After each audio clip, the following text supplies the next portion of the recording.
Hello students, कैसे हो आप सब लोग। मैं doctor Pawan Oberoi, former principal of Vidyottama girls PG college Khatauli, district Muzaffarnagar. Students, मैंने प्रिंसिपल्स ऑफ मार्केटिंग की जो क्वेश्चन स्टार्ट कराए हैं, हालांकि आते तो कंपटीशन में भी हैं। मैं एक वीडियो अलग से भी बनाऊंगा मार्केटिंग एप्टीट्यूड की, जिसमें बैंक पीओ और एसएससी में जो भी कोई आए हुए क्वेश्चंस हैं उनका सबका कलेक्शन मैंने कर लिया है, जो कि मार्केटिंग एप्टीट्यूड के नाम से वहाँ पे इसमें एटलीस्ट 30 क्वेश्चन और 40 क्वेश्चन आते हैं।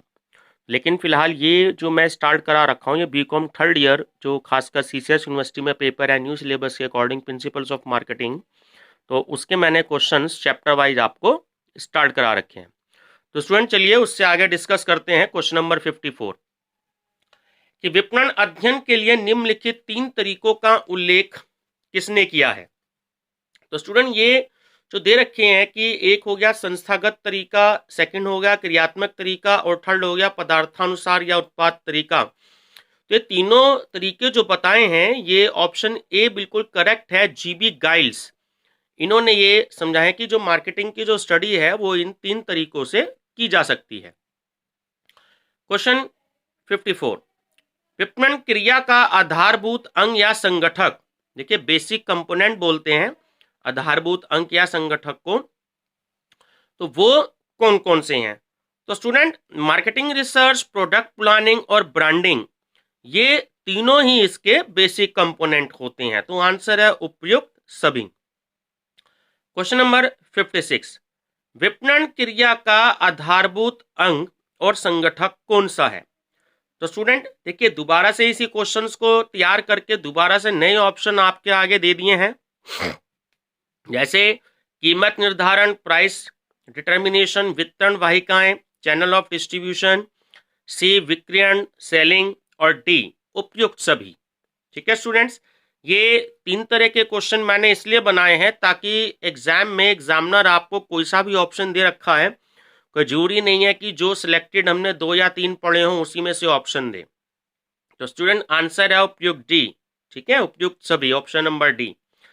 नेक्स्ट है क्वेश्चन नंबर 57, विपणन क्रिया का आधारभूत अंग अथवा संगठक है, बेसिक कंपोनेंट। तो स्टूडेंट तीनों ही है, पैकेजिंग, वाणिज्यन और माल को गोदाम में रखना। ठीक है, तो तीनों ही इसके आंसर हैं, तो ऑप्शन नंबर डी बिल्कुल करेक्ट है। क्वेश्चन नंबर 58, विपणन क्रिया का आधारभूत अंग और संगठन अथवा संगठक कौन सा है। तो स्टूडेंट इसमें भी देखिए तीनों हैं, विक्रयोपरांत सेवाएं जिसे आफ्टर सेल्स सर्विस बोलते हैं, बी विक्रय संवर्धन जिसे सेल्स प्रमोशन बोलते हैं, और सी विज्ञापन एडवर्टीजमेंट। आंसर है उपयुक्त सभी, तो ऑप्शन नंबर डी बिल्कुल करेक्ट है। तो 4 क्वेश्चन मैंने इसके तैयार किए हैं बुक से स्टडी करके। अब इन चारों क्वेश्चंस में से कोई सा भी आपको दे दे कि जो बेसिक कंपोनेंट है वो मार्केटिंग एक्टिविटीज के कौन कौन से हैं, तो चारों ही क्वेश्चंस मैंने आपको दे दिए, तो बहुत अच्छे से रेडी कर लीजिएगा। क्वेश्चन नंबर 59, एक सुव्यवस्थित दर्शन प्रशासन के लिए चिंतन और व्यवहार की रूपरेखा प्रदान करने के लिए आवश्यक होता है। दर्शन किसी कार्य के निर्धारण तथा क्रियान्वयन हेतु आधारभूत मानदंडों की स्थापना करते हैं। यह कथन किसका है। स्टूडेंट, ये जो स्टेटमेंट है ये रिचर्ड वी केल्हुन के द्वारा दी गई है। ठीक है student, sorry, Richard P Calhoun, option number A बिल्कुल करेक्ट है। क्वेश्चन नंबर 60, विक्रय का क्षेत्र है। तो विक्रय का क्षेत्र स्टूडेंट जो होता है वो सीमित होता है, नैरो होता है। क्वेश्चन नंबर 61, विक्रय कार्य का क्षेत्र, जो हमारा सेल के बाद में जो फंक्शन होता है उसका जो क्षेत्र है, तो ऑप्शन नंबर ए बिल्कुल करेक्ट है कि माल के अध्ययन के बाद शुरू होता है, सॉरी, माल के उत्पादन के बाद शुरू होता है विक्रय कार्य का क्षेत्र। ऑप्शन नंबर ए करेक्ट है। फिर से दे रखा है नेक्स्ट क्वेश्चन नंबर 62, विक्रय कार्य का क्षेत्र। अब देखिए इसमें 2 मैंने आपको क्वेश्चंस रेडी किए हैं। एक तरीके से तो ऑप्शन वो दिया है कि माल के उत्पादन के बाद प्रारंभ होता है, और जो क्वेश्चन नंबर 62 है इसमें ऑप्शन नंबर बी मैंने थोड़ा सा चेंज कर दिया है, वो है कि माल के विक्रय के साथ ही समाप्त हो जाता है। तो ए और बी दोनों ठीक है, दोनों ध्यान रखने हैं हमें। ठीक है, ऑप्शन चेंज है। तो माल के विक्रय के साथ ही समाप्त हो जाता है और माल के उत्पादन के बाद प्रारंभ होता है। तो ध्यान रखेंगे, बहुत इंपॉर्टेंट है। नेक्स्ट है स्टूडेंट 63 कि विक्रय कार्य प्रारंभ होता है। देखिए वो तो हो गया फंक्शन से रिलेटेड, जो उसका क्षेत्र होता है। अब यहां हो गया कि क्रेता से यानी कि बायर से, और दूसरा विक्रेता से, वेंडर से, तो दोनों से ही प्रारंभ होता है। ठीक है, तो सॉरी गलत बता गया मैं आपको, विक्रेता से होता है, सॉरी वेंडर। तो ऑप्शन नंबर बी बिल्कुल करेक्ट है, वेंडर से होता है, विक्रेता से। क्वेश्चन नंबर 64, विक्रय ऐसी विनिमय प्रक्रिया है, विनिमय प्रक्रिया को इंग्लिश में हम एक्सचेंज प्रोसेस बोलते हैं। ऑप्शन नंबर ए बिल्कुल करेक्ट है, जिसमें कि ग्राहक की संतुष्टि पर कोई ध्यान नहीं दिया जाता, जिससे ग्राहक की संतुष्टि पर कोई ध्यान नहीं दिया जाता है। ध्यान रखना स्टूडेंट, इंपॉर्टेंट क्वेश्चन है। क्वेश्चन नंबर 65, विक्रय में किया जाता है। ठीक है स्टूडेंट, ध्यान रखना, यह भी बहुत इंपॉर्टेंट है, अल्पकालिक नियोजन किया जाता है, शॉर्ट टर्म प्लानिंग विक्रय में की जाती है। क्वेश्चन नंबर 66, विपणन का क्षेत्र है। विपणन का क्षेत्र स्टूडेंट, हमने बीच में इतने सारे क्वेश्चन स्टडी कर लिए तो आप अंदाजा भी लगा सकते हैं कि बहुत ही व्यापक है, यानी कि वाइड है। ठीक है, संकुचित को नैरो बोलते हैं और व्यापक या विस्तृत को हम वाइड बोलते हैं। लास्ट क्वेश्चन है इस चैप्टर का, क्वेश्चन नंबर 67 कि विपणन की स्थिति में स्टूडेंट ऑप्शन नंबर देखिए ए बिल्कुल करेक्ट है कि ग्राहक ही समस्त क्रियाओं का केंद्र बिंदु होता है। ये देखिए पहले भी क्वेश्चन आया था, थोड़ा सा लैंग्वेज चेंज कर दी है। तो विपणन की स्थिति में जो मार्केटिंग की जो सिचुएशन होती है उसमें कस्टमर ही जितनी भी समस्त क्रियाएं, सारी एक्टिविटीज होती हैं, उसका केंद्र बिंदु जो है वो ग्राहक ही होता है। तो ऑप्शन नंबर ए बिल्कुल करेक्ट है। तो स्टूडेंट यहां पर आपका जो चैप्टर नंबर ए है वह खत्म होता है। तो जितने भी इंपॉर्टेंट क्वेश्चंस बन सकते थे वो मैंने आपको लिए रेडी करे हैं। आगे मैं एक 500-600 क्वेश्चंस का एक क्वेश्चन बैंक भी तैयार कर रहा हूं। तो जैसे ही चैप्टर वाइज ये खत्म हो जाएगा वैसे ही मैं आपको क्वेश्चन बैंक भी इसका प्रोवाइड कराऊंगा। चलिए स्टूडेंट चैप्टर नंबर 2 स्टार्ट करते हैं। स्टूडेंट 3 क्वेश्चन देखिए और आ गए हैं इसमें, मैं थोड़ा सा आपको बताना भूल गया। क्वेश्चन नंबर 68, विपणन कार्य प्रारंभ होता है। विपणन कार्य जो प्रारंभ होता है वो स्टूडेंट्स क्रेता से प्रारंभ होते हैं। ठीक है स्टूडेंट्स, ऑप्शन नंबर ए बिल्कुल करेक्ट है। नेक्स्ट है क्वेश्चन नंबर 69, विपणन में किया जाता है। Student option number B correct है, दीर्घकालीन नियोजन। ठीक है, long term planning. Question number 70 है, जिस प्रकार विपणन कार्य उत्पादन कार्य संपन्न होने के बाद प्रारंभ नहीं होता है, ठीक उसी तरह विक्रय कार्य संपन्न करने के बाद भी विपणन कार्य संपन्न नहीं होता। ये स्टेटमेंट स्टूडेंट किसने दिया? ये बहुत इंपॉर्टेंट है, ध्यान रखेंगे। ये स्टेटमेंट है student option number A, William J Stanton ने। चलिए स्टूडेंट्स कुछ चैप्टर नंबर 2 स्टार्ट करते हैं। चैप्टर नंबर 2 है स्टूडेंट्स विपणन अवधारणा। जो मार्केटिंग जो कॉन्सेप्ट होती है, थोड़ा सा इंग्लिश इसमें इसकी ING लिखना रह गया है। तो मार्केटिंग की जो कॉन्सेप्ट्स हैं उससे रिलेटेड ये आपका चैप्टर है। ठीक है, 2 या 3 क्वेश्चन इस चैप्टर में से पिछले 6-7 सालों से जो भी कोई क्वेश्चन पेपर हो रहा है बीकॉम 3rd ईयर का CCS यूनिवर्सिटी मेरठ का, तो उसमें से 2-3 क्वेश्चन जरूर आ रहे हैं। तो उसमें आपको जो कोटेशंस हैं, जो स्टेटमेंट हैं, उनको थोड़ा सा ध्यान रखना है। मैंने बहुत सारी इसमें दी हैं। चलिए नंबर 1 है क्वेश्चन कि किसने विपणन को दर्शन, इंग्लिश में फिलॉसफी बोलते हैं, कहा है कि विपणन अवधारणा को, किसने विपणन को दर्शन कहा है, ना कि विपणन अवधारणा। ठीक है, तो इसका सही आंसर है student option number D, FJ बोर्ज। ये सही आंसर है इसका। क्वेश्चन नंबर 2, दर्शन एक विस्तृत छाता है जो कि समस्त व्यावसायिक जीवन को संचालित अथवा नियंत्रित करता है, जबकि अवधारणा दर्शन रूपी छाते द्वारा निर्धारित वातावरण में संचालन का एक मान्य तरीका है। तो ये स्टेटमेंट स्टूडेंट किसका है? ये स्टेटमेंट है student option number D, FJ बोर्ज का। ठीक है।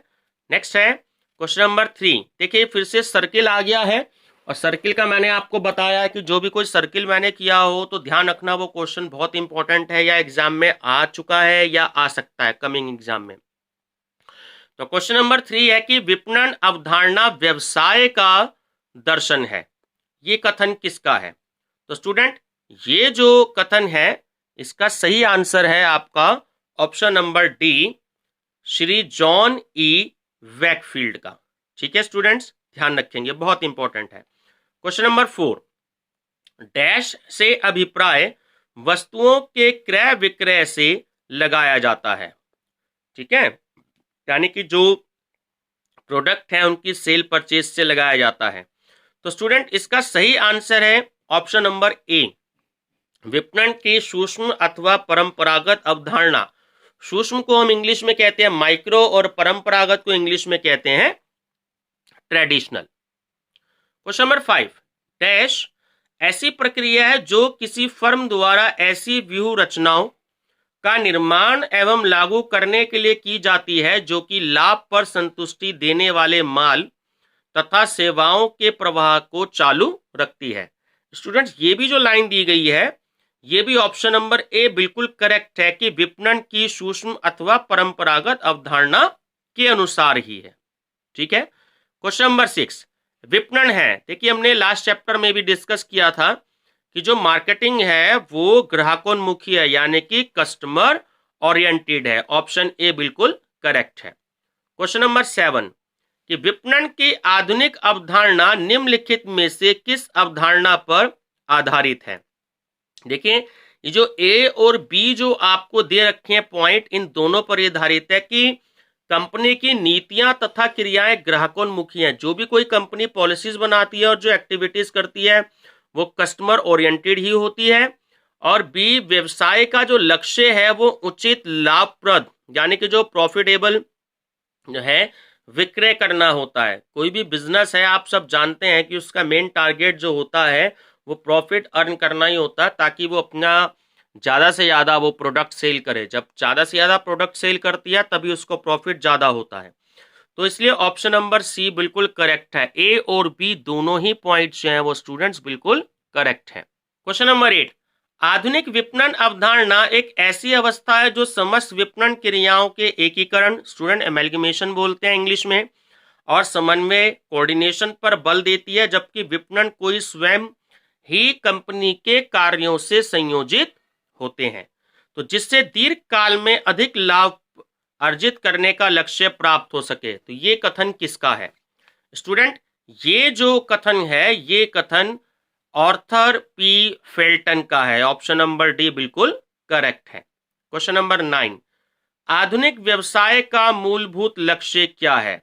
तो स्टूडेंट तीनों ही जो ऑप्शन आपको दे रखे हैं वो बिल्कुल करेक्ट है कि ग्राहक का सृजन करना, क्रिएशन ऑफ कस्टमर, ग्राहक को संतुष्टि प्रदान करना, प्रोवाइड सेटिस्फेक्शन टू कस्टमर, और सी व्यवसाय को उचित लाभ दिलाना। तो तीनों ही पॉइंट्स जो हैं, तीनों ही ऑप्शन बिल्कुल करेक्ट हैं, तो आंसर नंबर डी बिल्कुल करेक्ट है। ठीक है स्टूडेंट्स, ये एक मैंने कोटेशन बनाई है जो बहुत ज्यादा लेंदी है स्टूडेंट्स, तो इसको फिर कभी हम बाद में डिस्कस करेंगे। क्वेश्चन नंबर 11, विपणन अवधारणा उपभोक्ता प्रधान है जो कि सुग्रंथित विपणन द्वारा समर्थित होती है और जिसका लक्ष्य उपभोक्ता संतुष्टि उत्पन्न करना है, जो कि संगठनात्मक लक्ष्यों की संतुष्टि का आधार है। स्टूडेंट बहुत इंपॉर्टेंट स्टेटमेंट है, याद रखनी है। ये स्टेटमेंट दी है option number B, Philip Kotler द्वारा। क्वेश्चन नंबर 12, मूलतः विपणन अवधारणा एक ऐसा प्रबंध दर्शन है जो इस विचार को अपनाने वाली कंपनियों के विपणन प्रयासों के प्रबंध को प्रभावी ढंग से प्रभावित करता है। ठीक है, ये कथन किसका है? तो स्टूडेंट ये जो कथन है ये ऑप्शन नंबर सी करेक्ट है, कंडिफ, स्टिल और गोवोमी। ठीक है, ध्यान रखेंगे, गोवोनी है स्टूडेंट, बहुत इंपॉर्टेंट है ये। क्वेश्चन नंबर 13, विपणन अवधारणा एक दर्शन है जो कि व्यवसाय के संचालन में लागू की जाती है, जिसमें ग्राहक और उपभोक्ता की आवश्यकताएं सर्वाधिक महत्वपूर्ण होती हैं। ये आवश्यकताएं व्यवसाय के प्रत्येक कार्य और समस्त योजना के लिए पृथक नियोजित संचालित करेंगी जिनका लक्ष्य पूर्व निर्धारित लाभ उद्देश्यों को प्राप्त करना है। ये कथन किसका है स्टूडेंट? ये कथन है ए फेल्टन का। ये बहुत इंपॉर्टेंट स्टेटमेंट है। ये जो भी आपको इस चैप्टर में इंपॉर्टेंट स्टेटमेंट दी है स्टूडेंट्स, मैंने केवल वही ली है, इनमें से एग्जाम में आती हैं और ये स्टेटमेंट कभी कभी कंपटीशन एग्जाम में भी बहुत पूछी जाती हैं। क्वेश्चन 14, विपणन अवधारणा व्यवसाय का एक नवीन दर्शन है जो यह मानता है कि व्यवसाय अपने ग्राहकों की आवश्यकताओं की पूर्ति के लिए कार्य करता है, प्रबंधकीय प्रणाली दृष्टिकोण के आधार पर निर्णय लेता है तथा अपने स्वामियों के विनियोग के प्रतिफल के रूप में उचित लाभ अर्जन करता है। यह कथन किसका है स्टूडेंट? ये जो कथन है ये ऑप्शन नंबर डी बिल्कुल करेक्ट है, शोएल एवं गिल्टिनन। ठीक है, नेक्स्ट है क्वेश्चन नंबर 15, विपणन अवधारणा उन क्रियाओं का एकीकरण या समन्वयकरण है जो ग्राहक की संतुष्टि की जाती है। ठीक है, यह कथन किसका है स्टूडेंट? ये कथन है ऑप्शन नंबर ए, रॉबर्ट हार्टले। ये बहुत इंपॉर्टेंट स्टेटमेंट है 15 की। क्वेश्चन नंबर 16, विपणन अवधारणा व्यवसाय करने का वह दर्शन या विचार या सोच है जो संस्था के निष्पादन उद्देश्य की प्राप्ति में ग्राहक उन्मुखता एवं विपणन क्रियाओं के समन्वय पर बल देती है। ये कथन किसका है स्टूडेंट? ये भी बहुत इंपॉर्टेंट है, ध्यान रखेंगे। यह ऑप्शन नंबर बी, स्टेंटन, एडजेल तथा वॉकर के अनुसार। क्वेश्चन नंबर 17, विपणन अवधारणा विपणन प्रबंध का वह दर्शन है जो मानता है कि संगठनात्मक उद्देश्यों की पूर्ति लक्ष्य बाजारों की आवश्यकताओं और इच्छाओं को जानने तथा प्रतिस्पर्धियों की तुलना में अधिक प्रभावकारी एवं दक्षतापूर्वक तरीके से इच्छित संतुष्टि प्रदान करने पर निर्भर करता है। विपणन अवधारणा में ग्राहक की केंद्रीय स्थिति और उपयोगिता ही विक्रय तथा लाभ के मार्ग होते हैं। ये कथन किसका है स्टूडेंट? ये कथन बहुत इंपॉर्टेंट है, ध्यान रखना, क्योंकि ये कथन जो है वो फिलिप कॉटलर और आर्मस्ट्रॉन्ग ने दिया हुआ है। नेक्स्ट है क्वेश्चन नंबर 18, विपणन अवधारणा ऐसी ग्राहकोन्मुखी दर्शन है जो संपूर्ण संगठन में अपनाया एवं समन्वित किया जाता है ताकि प्रतिस्पर्धियों की तुलना में ग्राहकों को अधिक अच्छी सेवा प्रदान की जा सके तथा विनिर्दिष्ट लक्ष्यों को प्राप्त किया जा सके। ये कथन किसका है स्टूडेंट? ये जो कथन है ये है ऑप्शन नंबर डी, केवेंस का। क्वेश्चन नंबर 19, विपणन अवधारणा अनिवार्य रूप से व्यवसाय संबंधी विचार या दृष्टिकोण है जो यह बताता है कि व्यवसाय मूल्यतः आवश्यकताओं की संतुष्टि प्रक्रिया है तथा व्यवसायों का प्रबंध ग्राहकों एवं उसकी आवश्यकता का केंद्र बिंदु मानकर करना चाहिए। यह अवधारणा यह निर्देश देती है कि व्यवसाय लाभ सहित लक्ष्य ग्राहकोन्मुखता एवं ग्राहक संतुष्टि से ही पूरे करने चाहिए। ये कथन किसका है स्टूडेंट? ये जो कथन है ऑप्शन नंबर डी बिल्कुल करेक्ट है, रामास्वामी एवं नामा कुमारी। ठीक है students, option number D correct है। तो स्टूडेंट ये जो मैंने आपसे डिस्कस करी ये पूरी बहुत ही इंपॉर्टेंट कोटेशंस हैं इन चैप्टर्स की जो मैंने आपको बता दी। बोरिंग है थोड़ा सा, हमें भी लगता है, लेकिन इसमें से कोटेशंस एग्जाम में आती जरूर है। चलिए क्वेश्चन नंबर 20, विपणन अवधारणा की विशेषता है। तो स्टूडेंट तीनों ही ऑप्शन बिल्कुल ठीक है कि ग्राहकोन्मुखी है, एकीकृत प्रणाली है और संतुष्टि से लाभ है, कस्टमर ओरिएंटेड भी है, इंटीग्रेटेड जो है मार्केटिंग भी है और प्रॉफिट थ्रू सेटिस्फैक्शन भी होता है। ठीक है, ऑप्शन नंबर डी बिल्कुल करेक्ट है। क्वेश्चन नंबर 21, विपणन अवधारणा की विशेषता है। तो स्टूडेंट तीनों ही बिल्कुल ठीक है कि व्यवसाय दर्शन, ग्राहकों की आवश्यकता अनुसार उत्पादन और उचित लाभ, ऑप्शन नंबर डी बिल्कुल करेक्ट है। क्वेश्चन नंबर 22, विपणन अवधारणा की विशेषता है। देखिए कुछ मैंने इसको एक क्वेश्चन यहाँ पर और बनाया है, तो ये भी ठीक है। बाजार अध्ययन, बहिर्मुखी अवधारणा जिसे इंग्लिश में मल्टी कॉन्सेप्ट बोलते हैं, और सी है विक्रय से अधिक व्यापक, मोर कॉम्प्रिहेंसिव देन सेल्स। तो पॉइंट नंबर डी यानी ऑप्शन नंबर डी बिल्कुल करेक्ट है। और स्टूडेंट इस वीडियो का लास्ट क्वेश्चन है क्वेश्चन नंबर 23, संपूर्ण नियोजन एवं संचालन ग्राहक प्रदान होना चाहिए। ये बहुत इंपॉर्टेंट है, याद रखेंगे कि संपूर्ण नियोजन एवं संचालन, डायरेक्शन बोलते हैं इंग्लिश में, ग्राहक प्रदान होना चाहिए। ये कथन किसका है? तो स्टूडेंट ये जो कथन है ऑप्शन नंबर ए बिल्कुल करेक्ट है, स्टैंटन का। स्टूडेंट इससे आगे ये क्वेश्चन मैं आपको अगली वीडियो में शेयर करूंगा। अगर आपको ये क्वेश्चंस अच्छे लगे हों तो लाइक, शेयर और सब्सक्राइब जरूर करें। स्टूडेंट्स आप लोग लाइक करने में कंजूसी कर रहे हैं, तो अगर आपको क्वेश्चंस अच्छे लगते हैं तो लाइक भी करें और अपने जानकार फ्रेंड्स में भी शेयर करें। Thank you students.